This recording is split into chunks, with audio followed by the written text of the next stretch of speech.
โอ้ยหลวงปู่ไส้คักแท้น้องหินนั่นจะเป็นงามประเพณีแห่นามหลวงปู่เด้อสงกรานต์ให้ลูกหลานไทยเฮาจะจำเด้อเอาไว้ไปอยู่ไกลได้อยู่ไกลหลวงปู่ไส้ได้น้ำสอนโอ้ยให้ญาติพี่น้องเท่านั้นได้อยู่เย็นเห็นบ่พี่น้องหลวงปู่เฮาแสนดีให้หมู่เฮารักษามัคคีทำดีแทนคุณทาน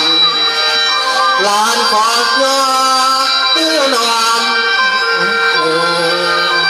ขอพรเด้อหลวงปู่ให้ซอยซอยสู้ลูกหลานเด้อพี่น้องเฮามี